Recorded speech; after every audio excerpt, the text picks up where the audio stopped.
लोग आपसे सिर्फ तभी रिश्ता रखते हैं जब आप उन्हें कुछ दे सकते हैं और आपसे उन्हें कुछ फायदा हो सकता है। लेकिन जब लोगों को ये पता चल जाता है, ये समझ में आ जाता है कि उनको आपसे कोई फायदा नहीं होने वाला, बल्कि उनको तो आपकी मदद करनी पड़ेगी, तो वो आपको दूर से ही देखकर भाग जाते हैं। इसलिए जो आपके मुश्किल वक्त में आपके साथ खड़ा हो, सिर्फ वही आपका अपना होता है। बाकी इस दुनिया में सब पराये होते हैं, क्योंकि सिर्फ अपना अपना कह देने से कोई अपना नहीं हो जाता। गीता का 14वां उपदेश है कि जो भी होता है अच्छे के लिए होता है, और जो हो रहा है वो भी अच्छे के लिए ही हो रहा है, और जो आने वाले भविष्य में होगा वो भी अच्छे के लिए ही होगा।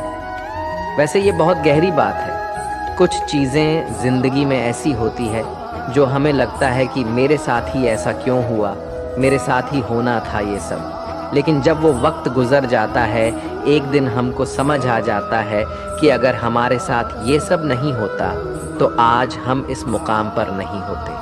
अगर मेरे साथ ये सब नहीं होता तो शायद हमारी ज़िंदगी और भी बर्बाद हो सकती थी। इसलिए अगर हमें ये समझ में आ जाए कि ज़िंदगी में जो कुछ भी हो रहा है वो सब अच्छे के लिए ही हो रहा है, तो जीवन में हमेशा खुश रहेंगे। गीता का 13वां उपदेश है कि हर काम को समझदारी से करना ही योग होता है। योगः कर्मसु कौशलम।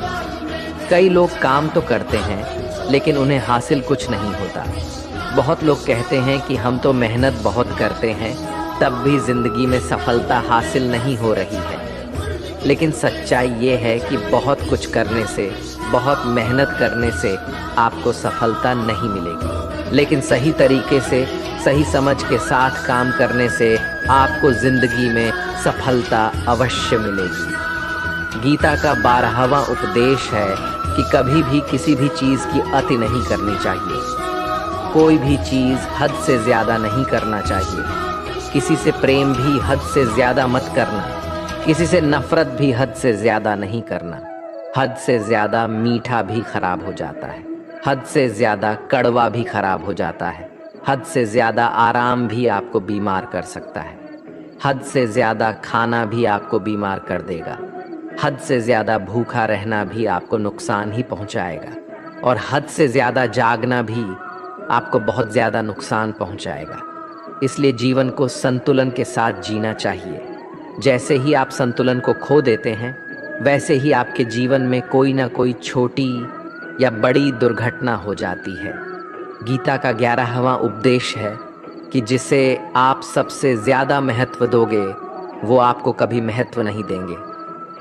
आपने कभी गौर किया है कि आपका अपमान कौन लोग करते हैं कि आप जिसे सबसे ज़्यादा, हद से ज़्यादा महत्व देते हैं? दूसरों की इज्जत करना अच्छी बात है, पर दूसरों की अगर बहुत ज़्यादा इज्जत करेंगे, उनकी नज़र में आपकी इज्जत ख़त्म हो जाती है। इसलिए किसी को भी कभी भी अपना सब कुछ नहीं बनाना चाहिए कि तुम ही मेरे सब कुछ हो। जैसे ही आप किसी को अपना सब कुछ बना लेते हैं तो आप उसके लिए कुछ भी नहीं रह जाते। इसलिए लोगों को इज्जत उतना ही देना चाहिए जितना वो हजम कर सके। हद से ज़्यादा इज्जत देना आपकी ही बेइज्जती करवा सकता है। गीता का 10वां उपदेश है जिसके साथ सत्य और ईश्वर की शक्ति है। चाहे सारी दुनिया उसके खिलाफ ही क्यों ना हो जाए, लेकिन अंत में जीत उसी की होती है। श्रीमद् भगवद गीता में कुल 700 श्लोक है और 18 अध्याय है। गीता का आखिरी श्लोक है, यत्र योगेश्वरः कृष्णो यत्र पार्थो धनुर्धरः तत्र सिरिरः विजयोर भूति विधवाणी फिर मतिर्ममः। धृतराष्ट्र बार बार संजय से पूछता था कि बताओ, युद्ध में कौन जीत रहा है, कौन हार रहा है, क्योंकि उसे विश्वास था कि भीष्म पितामह मेरे पक्ष में है, गुरु द्रोणाचार्य मेरे पक्ष में है, और यहाँ तक कि कर्ण भी मेरे पक्ष में है, तो भला हमें कौन हरा सकता है। लेकिन संजय ने धृतराष्ट्र को कहा कि जहाँ ईश्वर है वहीं पर सकते हैं, और हमेशा वहीं जीत होती है। चाहे आपके पास कितनी भी शक्ति क्यों ना हो, लेकिन सत्य और ईश्वर जिसके लिए खड़े हो जाए, उसे दुनिया में कोई भी नहीं हरा सकता। गीता का 9वां उपदेश है कि किसी पर भी आंखें बंद करके भरोसा नहीं करना चाहिए। जैसे महाभारत की कथा में दुर्योधन ने कितनी बार षड्यंत्र करके पांडवों को मारने की कोशिश की, आग में जलाने की कोशिश की, पर वो धर्म पर चलने वाले लोग बार बार उसकी बातों में आ गए। ये बात और है कि ईश्वर उनकी रक्षा कर रहे थे, पर जिसे वो अपना भाई समझ रहे थे, जिससे वो अपना सगा समझ रहे थे, जिस पे वो भरोसा कर रहे थे, वही उनकी मृत्यु करवाना चाहता था। इसलिए भरोसा करते समय अपनी आंखें जरूर खुली रखनी चाहिए। गीता का 8वां उपदेश है कि जीवन में वैसे तो लड़ाई झगड़े से बचना चाहिए, लेकिन जब बात आपके चरित्र, सम्मान और अधिकार की हो तो लड़ना भी चाहिए। अर्जुन भी महाभारत का युद्ध करना नहीं चाहते थे, क्योंकि सामने उसके अपने खड़े थे। लेकिन श्री कृष्ण ने उन्हें उपदेश दिया कि यहाँ पर बात लड़ाई की नहीं है, तेरे सम्मान की है, तेरे चरित्र की है, तेरे अधिकार की है। जो द्रौपदी के साथ कौरवों ने भरी सभा में अपमान किया, उसे नग्न करने की कोशिश की, इतना बड़ा अधर्म किया, वो तुम्हें कभी नहीं सहना चाहिए। इसलिए बात जब आपके चरित्र पर आ जाए, आपके सम्मान पे आ जाए, तो चाहे वो अपना ही क्यों ना हो, आपको उसके साथ अवश्य ही लड़ना चाहिए। गीता का 7वां उपदेश है कि चाहे कितना भी बुरा वक्त आ जाए, लेकिन जो इंसान जिंदगी में कभी हिम्मत नहीं हारता, वो सब कुछ हासिल कर सकता है। जब पांडव लोग जुए में सब कुछ हार गए, उनको 12 साल के लिए वनवास मिला और 1 साल के लिए अज्ञातवास। वो भिक्षा मांग के अपनी जिंदगी को पालते थे, भयानक जानवरों के बीच जंगलों में भटकते रहते थे। लेकिन इतना मुश्किल वक्त झेलने के बाद भी आखिर में विजय उन्हीं की हुई, क्योंकि उन्होंने अपने अंदर कभी हिम्मत नहीं खोई। ऐसे ही आपकी जिंदगी में कितना ही मुश्किल वक्त क्यों ना आ जाए, लेकिन आपके अंदर अगर हिम्मत है तो जीत आपकी अवश्य होगी। गीता का 6ठा उपदेश है कि जो किसी और का है उस पर कभी अधिकार अपना नहीं जमाना चाहिए, कभी कब्जा नहीं करना चाहिए। जब शकुनी ने षड्यंत्र करके पांडवों को हस्तिनापुर से अलग करवा दिया, एक राज्य दे दिया जहाँ की भूमि भी बंजर थी, जहाँ और कुछ नहीं हो सकता था, लेकिन पांडवों ने उस शहर को इतना सुंदर बना दिया, इतना वैभवशाली बना दिया कि हस्तिनापुर भी उसके आगे फीका लगने लगा।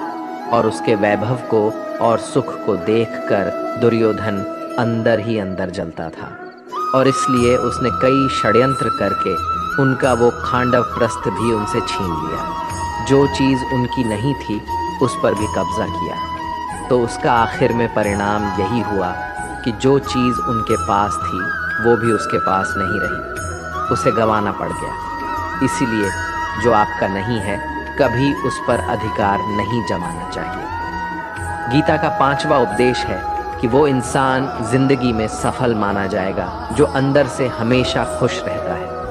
बाहर से तो सभी खुश दिखाई देते हैं, लेकिन अंदर से इंसान अशांति से भरा रहता है। बहुत पैसा कमा लिया, कामयाबी हासिल कर ली, लेकिन वो कामयाबी असली नहीं।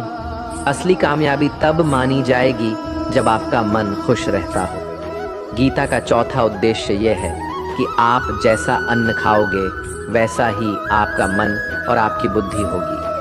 अब वैसा ही कर्म करोगे और वैसा ही आचरण करोगे। सात्विक अन्न खाओगे तो आपका मन भी सात्विक होगा, सात्विक व्यवहार भी करोगे, सोच भी आपकी अच्छी होगी।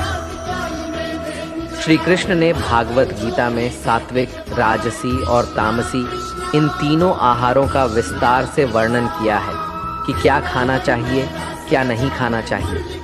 पर इसका निचोड़ यही है कि जो मनुष्य सात्विकता से भोजन करता है उसे जीवन में सुख और शांति अवश्य मिलते हैं।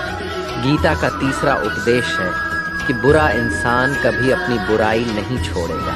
चाहे आप उसके साथ कितना भी अच्छा चलो, वो आपको तकलीफें अवश्य ही देगा।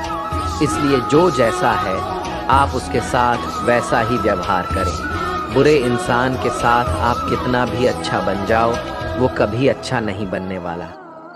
दुर्योधन जंगल में पांडवों को मारने के लिए गया था, लेकिन वहां पर भी लोगों ने दुर्योधन को पकड़ लिया।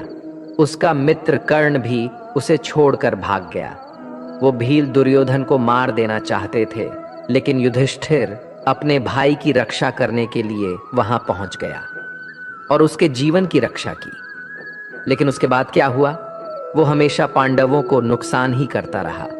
इसलिए अगर कोई इंसान बुरा है, उसके साथ आप ज्यादा अच्छा बनने की कोशिश ना करो। जो जैसा है उसके साथ वैसा ही व्यवहार करो। गीता का दूसरा उपदेश है कि मृत्यु से डरना व्यर्थ है। हर व्यक्ति के मन में मृत्यु का भय होता है। इस संसार का जब से निर्माण हुआ है, तब से जन्म मृत्यु का चक्र चला आ रहा है। ये प्रकृति का नियम है। इस सत्य को स्वीकार करके भयमुक्त होकर आज में जीना चाहिए। किसी को भी आने वाले पल के बारे में कुछ नहीं पता होता, लेकिन इस संशय में भयभीत रहने से जीवन नहीं दिया जा सकता। गीता का पहला उपदेश है कि जो इंसान अपने कर्मों को समय पर खत्म नहीं करता, समय की कद्र नहीं करता, उसकी जिंदगी का सारा समय व्यर्थ ही समाप्त हो जाता है, क्योंकि समय ही आपका जीवन है। अगर आप अपने समय को व्यर्थ में नष्ट करते रहेंगे और उसे गवाह देंगे, तो आपको जीवन में कुछ भी हासिल नहीं होगा। अगर कुछ जिंदगी में पाना चाहते हैं तो समय की कदर अवश्य करना सीखो। जो भी व्यक्ति गीता के इन 30 उपदेशों को रोज सुनेगा, समझेगा, तो जिंदगी की कितनी भी मुश्किल से मुश्किल घड़ी क्यों ना आ जाए, उसे ऐसे मुश्किल वक्त में भी रास्ता अवश्य मिलेगा। दोस्तों, अगर आपने इस वीडियो से कुछ भी सीखा हो तो इस वीडियो को एक लाइक कर दीजिए और कमेंट में जय श्री राधे कृष्णा अवश्य लिखिए। और इस चैनल पर नए हैं तो चैनल को सब्सक्राइब करके नोटिफिकेशन बेल आइकॉन को ऑल पर सेलेक्ट कर लीजिए। धन्यवाद। जय श्री कृष्ण।